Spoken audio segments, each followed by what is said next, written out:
Penny was a canoe as a coach of us, and they come up from South. To fetch them. Mina come out and I'm soon Kabum so I can buy. I can bet. That was your phone of Yahoo. Oh, Yamia Dom. Your ball price at 2024 a year. And you're my better son. Amen. Now, if you're to me, I pimps idea queen him. Amen. Still, our father, me, who had their Marco. Madame Huna no pay, oh, you know, so some come at Tonka. Mahun by man who ye. Oh, what then? Nihuna Sake. Ah, okay. Ah. Now, who ye. There was some kind of New Year, there's a father, they now African. Ah, okay, I'll boom it. I'll buy and sweat to be. That's it. I think that's how I should have pack up action power. Can you hear the who father to ye? Oh, what I shall see who Yashas will be how and maybe how Yamio. Why Yamio, my boom, sanity. Now I've gone almost as it. Peace 104. Maybe so small as a piece. Maybe so as a mamma a plan. Where can you from my body? First match, 13. I do just a question of Bisa Wanti. There is a hundred monitor number. Monitor money. Bankoma Edina, what I could do. Uti, as they go, your friend as you go poku. So you're about to get into Manti. See, now Miss Afcon started that way. 13th year, which is Saturday.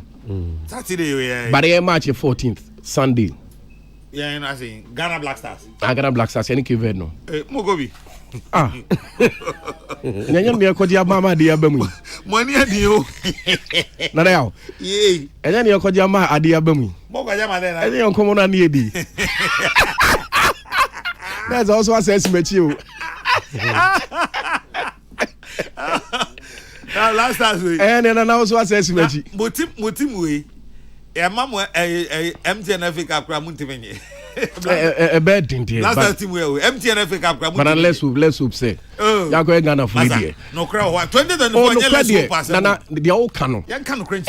No two ways about that. Obi en to be nkase say Black Star here ko bi kwa akodi street and I say e be easy their mind no.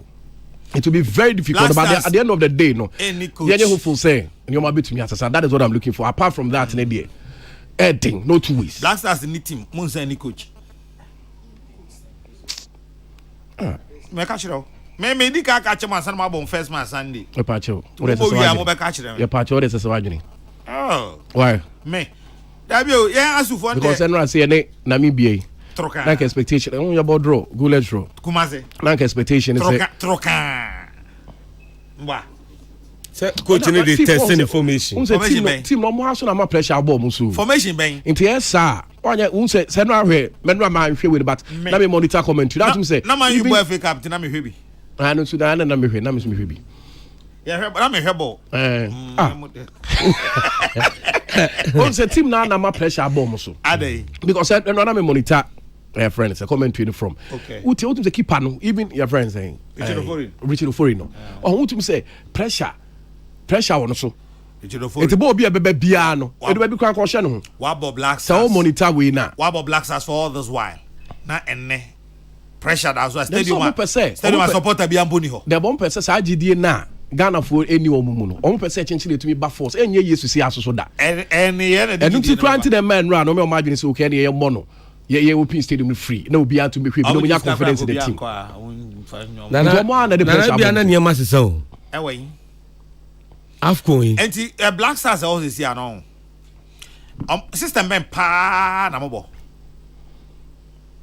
formation ben. See the type of football na formation ben na mobo and now this formation the system ben na mobo. Yeah, which mean say I want to be figure out say be as any. Me worry ni say. 4-2-3-1. Okay. Na me worry ni say there are certain players e be on certain positions in their various clubs.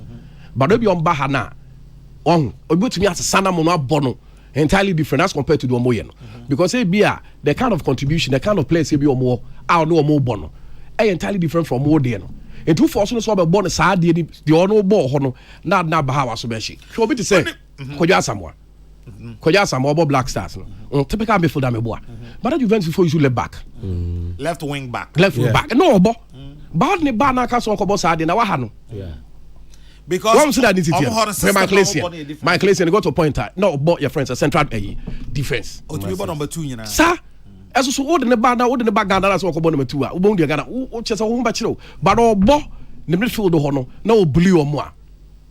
But a honor there, or both different positions altogether. It had no benefit to be a Jordan, it be a Bono, it be a friend saying. A right wing and I say be a left wing in 2% cyber bonus. I hope you know. What about Dakwakoshigu? Also, okay, Africa, my maybe a direct question. Would you say Ghana Football Association or HCCA? Chris Hilton. How much you need? Menya sure. UGD. There be. Many this and many this more. Now, Kate. What's a Kate cry? South Africa for Kochi. My friends, Hugo Bruce and Hugo Bruce. Also, Omano, Oma, or Prezino. Tabo or name your friends and a squad. I'll say defend it. Your friend is saying. Or say defend it.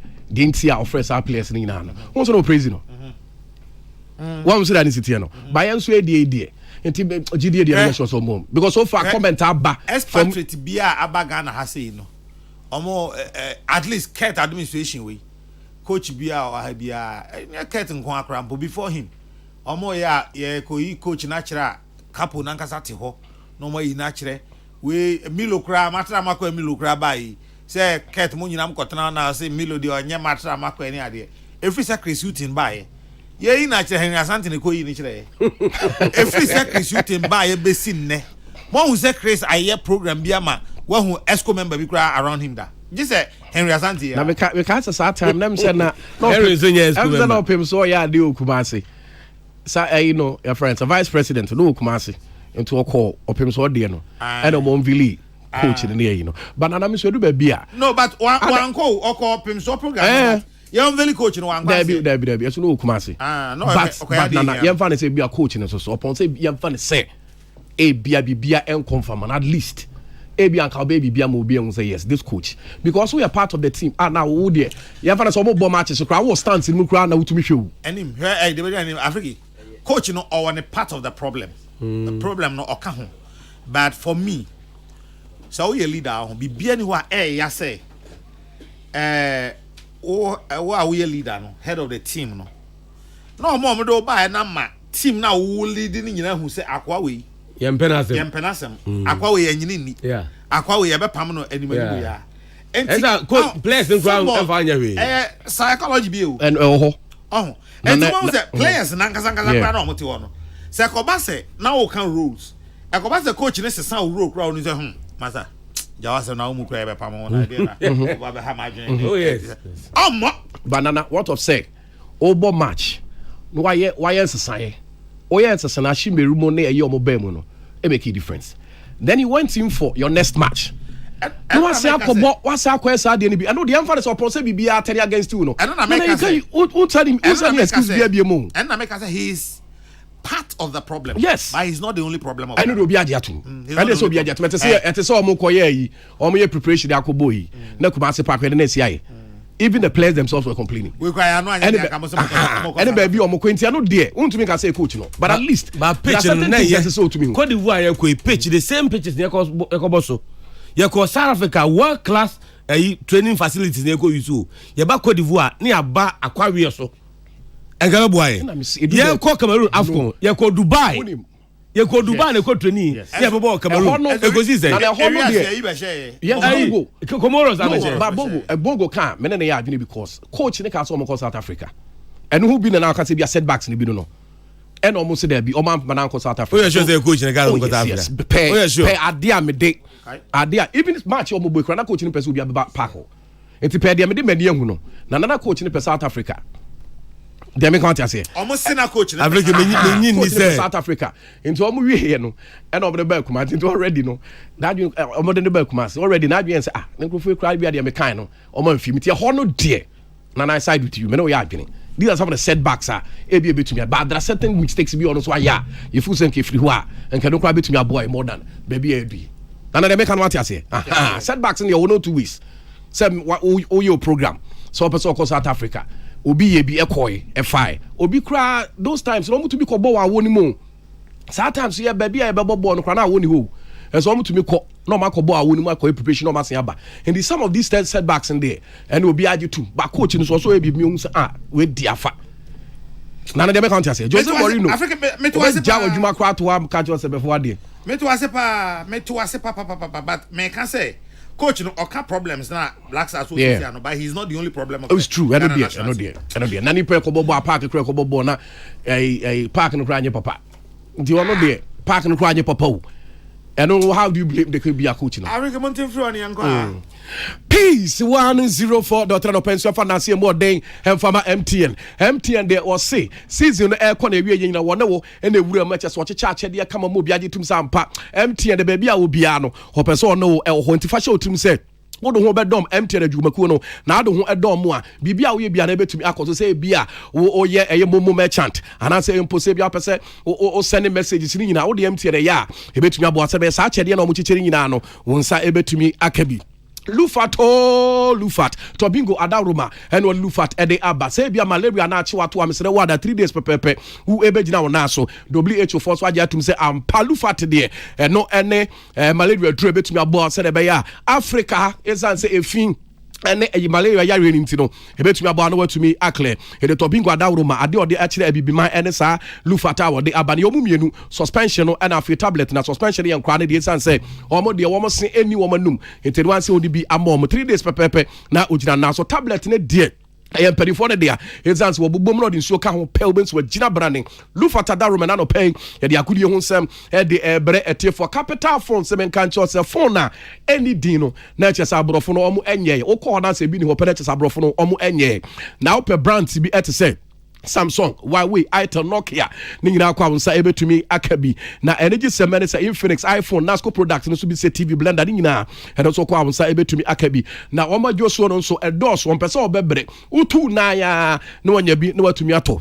It is circle or rice okowa wonsa ebe to me akabeche or rice building no and a circle Kaneshi Trotro station and also benho circle opposite Vodafone and also kwa sabe to me akoma na circle Church of Christ so kwa sabe to me akoma shama de no kra edem de esan se udu ope Ashama police station ni na police for am escort net so na mo wa una wo ekon no so kwa sabe to me akoma takrade market circle mo na fi takwa sack building nim and afi techima opposite ahimfie and also kwa wonsa ebe to me aka capital phone so frɛ no ne ko to bi ton ana obetu no mo abonkomo na wa chiechirum se no ma isi etie 0244 641488 0244 641488 capital phones so say phone baby a phone din bia no wo mo e wo bi e wo ho sanso na St Philip bro nyan oni ye di ne kama papa ntade bia akoye no wonsa etumi eka bi bibi ed say jeans trouser khaki trouser bibi ed say hoodies na niji some kra ne say perfect man captain ya 2024 there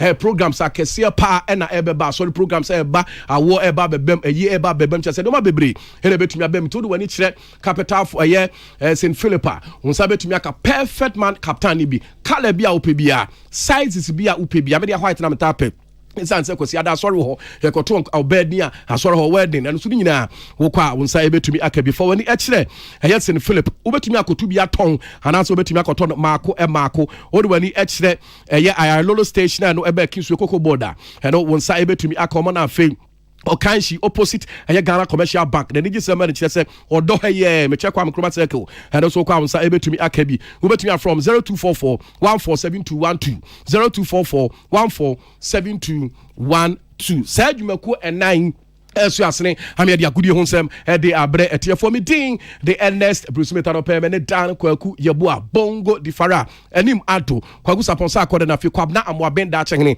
e dia gudi honsem de bretie for ne anope Peace 104.3 FM Peace Power Sports. Avoye Shasia na yehwe memeneda ebei na 2023 African Cup of Nations no Shasia ewo la Côte d'Ivoire na Ghana group ewo no yene Mozambique ene group baku emu Mozambique for enya brepa bon international friendly matches outdoor memeneda no womo echi Lesotho for etwa mekamienu a Lesotho anti and ranso no Mozambique esanso bon international friendly match biom wane Botswana ekotie obi a hyenyanko eka bako afa DR Congo enso ane Angola enso e de share so a game ko na wie no DR Congo anhye bi Angola enso anhye bi Mali fo nso echi Guinea Bissau enra etwom ekansia ma Guinea Bissau eti ekarimu mienu onyame aduma enne Equatorial Guinea Asia Djibouti sanso ene China no DR Congo ene Burkina Faso ene be hyeso we ayama hold preparations amu eye ede Euro African Cup of Nations no emu yakọ England nso a FA Cup amu bo ewo England no say ye drew eye 4th round na draw no say ena etie Watford for ebeshia Southampton, Blackburn Rovers ebeshia West Ham, Bournemouth and Swansea City and ebeshia West Ham United and Bristol City bebo winner no beshia Nottingham Forest and now Blackpool Sanso and a Chelsea the Blues one beshia Aston Villa afei Liverpool train Sandwich City and Bristol Rovers bebo winner no now we share Liverpool Tottenham Hotspur and Man City and bebo Sanso na Leeds United ebeshia Plymouth Crystal Palace and Everton babo winner no ebeshia Luton Town and now Bolton Wanderers Samson and Newport County and East Louis ebeshia winner no ebeshia Manchester United Sheffield United ebeshia Brighton and Hove Albion na Fulham and Newcastle United and so no Eddie Ashisheso. Je Gusua the foreign bet on some edema etifo and enumere so Carabao Cup on so Chelsea and Middlesbrough and the Ebesha so Chelsea be ku amadi ama Middlesbrough for them zampa Chelsea for one age no na so papa na Chelsea bobo no so reported by na Chelsea ya Brandt the ding Eddie Dybala Brandt the bodembo eso ani papa Edema Roma bobo no na sika da no so as ba Chelsea for person omokofa na no hye be £10 million na Chelsea force baby akwa kodu ni de o me the letter no hye e de kwa koma Roma for na Chelsea makoto no na wabegine masia kan e da ma Chelsea boboku no na Chelsea won answer Brandt de the Gallagher sisi ade ne modembo eso ani papa Tottenham Hotspur ayo imagine so mo epeso mo ebefa no na no ana Pochettino a on head coach e da ma Chelsea boboku no wo de atudwa set oni Abrantia na bonkoma boa na wahu se Abrantia na epese o stay na opese o stay so a sika esa Chelsea fo nso etumi nya na omtumi koto players na enkofa problem bia emfa ema no jesi otumi ekonti se bas obeka de a na jese nya de Chelsea fo ekwa koto player bia dem Pochettino e de atudua se Gallagher e na adwene so opese wo bo edema Chelsea bobo kunti wo bo de a enya de Chelsea koto player afufuru bia ye ko Manchester City wo kono asoye Pep Guardiola HSE Joshua Kimmich midfielder usi akai Edema Bayern Munich no nani agent hopa na report e ba HSE Joshua Kimmich na ngasa mu no o HSE watra Bayern Munich ache wa winning trophies ahodo e braso so ordinary ni be chemba wifro ti said ya kika kono da chi bia no Man City fo betimi ato Abrante Joshua Kimmich every Bayern Munich no be si akai e de amomo e wo Premier League no emu Liverpool fo wọ́n yọ̀ máa dé sẹ́ anka Abrante Kylian Mbappe wọ́n mú kọ̀tọ́ no every PSG náà bẹ̀ sí akáyé ẹ̀dá máa Liverpool náà sọ sẹ́díẹ̀ ní ẹ̀ma ẹ̀tiẹ̀ no report ẹ̀ bá kyẹ́ sẹ́ Kylian Mbappe ẹ̀dá ní nsá ṣe contract jásí à season kọ́ na wí à ọ̀kọ́ àkọ́ sí akáyé ẹ̀dá àmà Real Madrid bó bó no nano ẹ̀na Liverpool fọ́ kyẹ́ sẹ́ àṣìọ́ mu pàpàpàpàpà sẹ́ Abrante Kylian Mbappe wọ́n sá ẹ̀ntìmí ànkà no na wọ́n sọ ẹ̀yàn ní tiẹ̀ sẹ́ Real Madrid energy defender bi ho osi akadema Leo Abrante ne friend Lenny Yoro na Liverpool for Chelsea omuso enkoto defender yi se de be ya be Real Madrid enam se Mbappe a no omuso pen no ene Madrid for etimi assign no Real Madrid ho ansensema no won Chelsea defender bi apiemu ewo Everton Abrante ni ane Gerard Brandwaite na Chelsea Abrante ro ni mbo pa ti Madrid for asase monitana dachi bia no Abrante be free Everton akosi akan ere ama Real Madrid Jeguso the foreign trade beton some de ma etifo na we dia rewo sempa his and say ewiase abakosemu player back one na modembo eso ani papa and obobo that time edema West Germany Mokaya West Germany emra omo ekokoje World Cup no 1974 na ojinamu bi ede ema West Germany as a player and no actually so 1990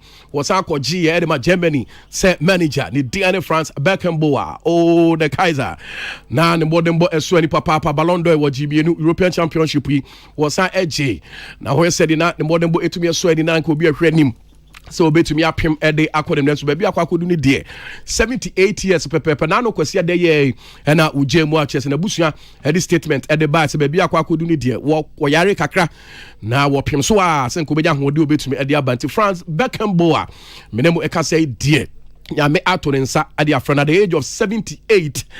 She had the Yankopon, baby or den Ebedueno, and then Sarkosia dea, Watonensa at the friend the Ria Sinina, Eguswam Aircan who was some papa, Panasamo Mokafan who so dear, oh, we are somewhere at the papa. His answer now, or a gentleman. Uchiremuno or Boba, Obecasa, Upiekra one Casa.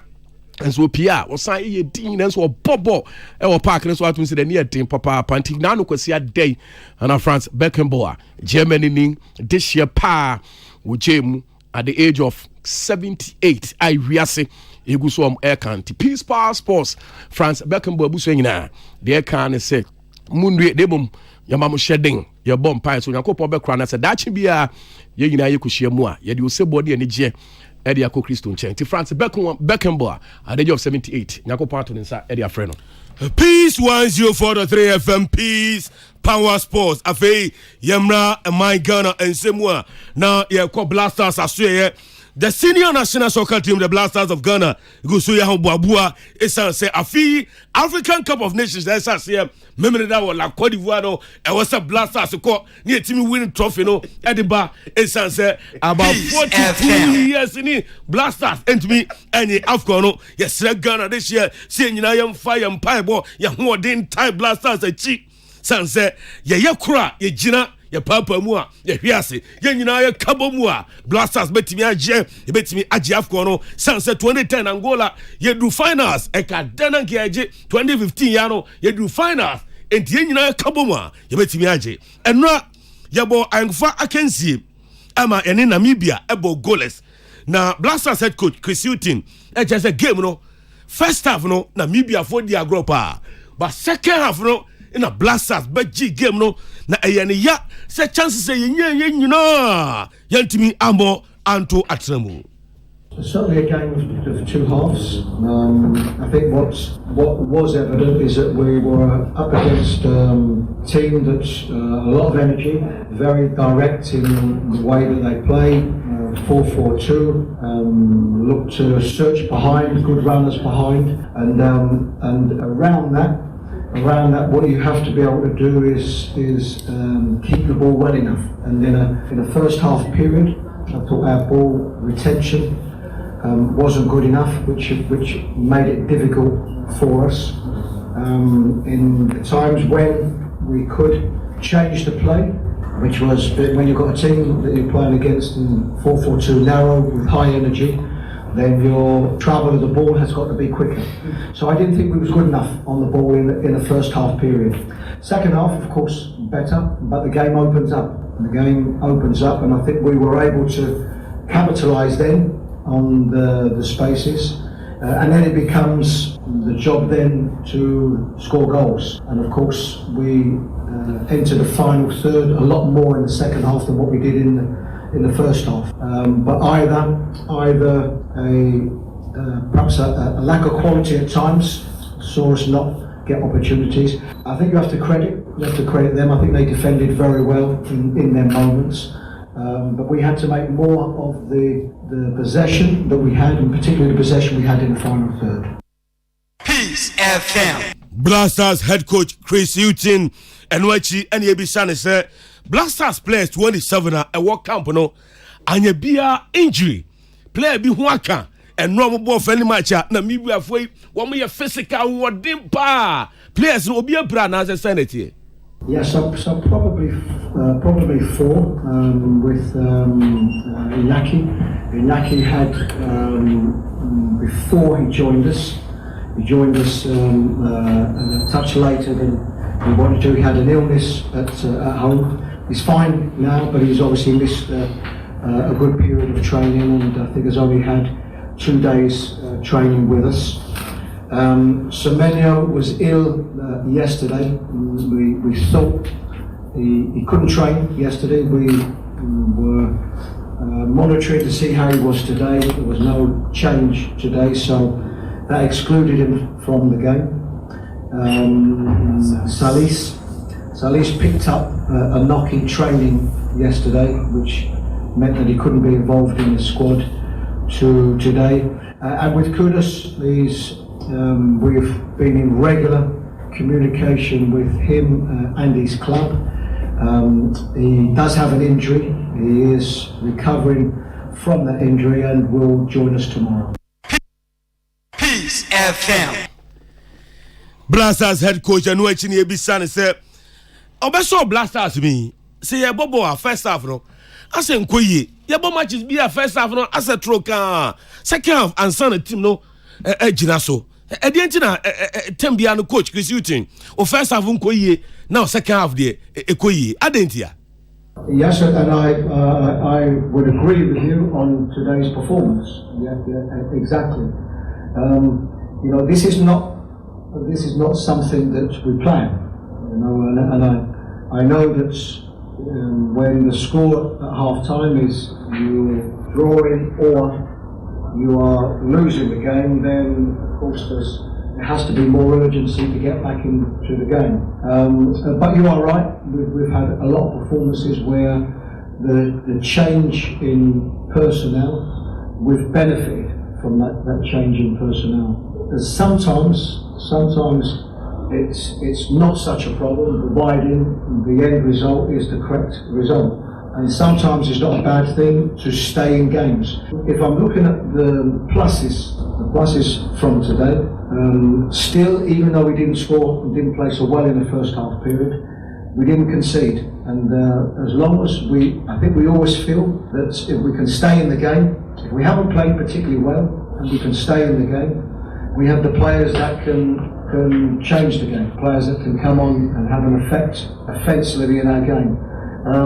It's not something that we plan. What you said is correct. But overall, we have been a better team in the second half than the first half. And as it's my responsibility and the team's responsibility to enable us to change that. Peace FM. Blasters head coach Chris Hughton. Wachezo gusu she team ni pa. Do here is a Ghana for your team to support. Now AFCON shasi Saturday there. And that's so Blasters after 42 years. You bet me the trophy no and so aba. Je guso ede agudi ho nseme de ma etifo anache se no match etumi etodwa na Ghana ekoti against Namibia na nka obi anim so nke bobobe no ndu ne de na ka Ghana ensese ngum kwa be miensa na nso ekoye goal show na che sa no shi papa na head coach ede Emma Namibia omo national team and did Colin Benjamin and was say Ghana team dey no players dey Ghana e will be papa na so ade ba ko a ebo a the team ni so omu say yeso e be a team ni say Ghana na mum o say etumi boy ne den omo match si bi obo mu say omo ye mistakes bebre it omo correct some mistakes ni nto omo de bag Ghana dey na game eta so omo bodo so omo different na boy e omo mutumi e ball draw no. It's against a very, very good team, very physical, very tactical, with a lot of brilliance individually. But equally, I would say my team did a very, very good game. They did it as a collective, a lot of energy, a lot of enthusiasm, a lot of conviction, and I'm just proud of the team. The first half, I think we created really, really good chances that we could even go 2-0 in front. But those boys, he has to learn that if he can come to that 16, he has to kill it, and these are the lessons that we learned from it. I think second half also the tempo, Ghana took it even further, but I think we contained them, and the 2-3 chances that we also had, that makes me just being proud to be the coach of this. Peace FM. We ne ensemo Colin Benjamin or the etudwa ye de hon sebe de Emma etie for no achi no and ye san ebusa ne se nyame aya adoma memendei and AFCON ye ba be hya Ghana 14th kwasi ada na sese gina wokwan papa 8 p.m. pepepe na ne ke verde for ede e ba be hye so na hwe game ya mo born enray now the kwototo de e be koso AFCON no ho asen and ansi hu no. It tells me that my team has character, my team has willpower, my team is hungry, and a hungry man is an angry man. Of course, these chances at this level, especially against a very good team like Ghana, they come rare on this level. And I think for us, it's a plus, and it gives us hope if we are able to create these chances. I think our boys, with their quickness, the one against one situation, 2 against 1 situation, playing it out, and just coming to the box and not being. But in the first instance, I'm really proud that we could create these chances against a very good team with a good support here in Kumasi. Peace FM. Where in some more head coach Edman Namibia, Colin Benjamin, what they are two jar, yet hon some de Emma a tearful and ne anope na yede asori so. Nature say the year 2023 no, Shagu, Sisia the 2024, and Aba, Nebusia Foa, Yenu a boy Jumena 2023. I decided to be with 2024. The air can say your momo official pa. Now 2024 ya bay so dear. Your bomb pie. Send your ma able to me akuyi na ye nyina ni gia ye started 2023 the way you know ye dey say any gia no e be share from 2024 na ye sign dey akuyi nim especially the greatest of all time aye Pap T the great Pap T Pap T we dey 2024 yi say the 2023 ye di 2024 yenso enu be di ne pa ye be di am woni age papa MC Kufata na Christmas man tinka the greatest Kufata Bonham so Peace FM. 2024 we share some Kenya but Pap T and Hassan of Watara. Hey, Watara. Alasan Adams Eki Watara. And also we should be on also Chiana papa. Na say Ebo Roxin boa. Hey Ebo Roxin can't you let you turn some okay. So make I say Dr. KK Pepramone. Dr. KK Pepra, yes. And if you are link with Bravo. And so bon price and me Kobe the Park country manager Rapid Courier GH. And the moment you have to share Kineru Good House as a man kese Kineru and I think the moment you have to share pa tell 2023 omni etna yi Daniel Boabeng businessman St. Phillips oh yes Russ Philip Danko omni etna yi and Professor Alban Akonsaki see you Malembe so Peace FM. I was saying about the show. I lost it. And I did buy so your man official pa 2024 you see a bomb pie said my to me according. South Coins a bear commentary. Would you then cry? The companies them on board. Simple cry. Matches in a commentary.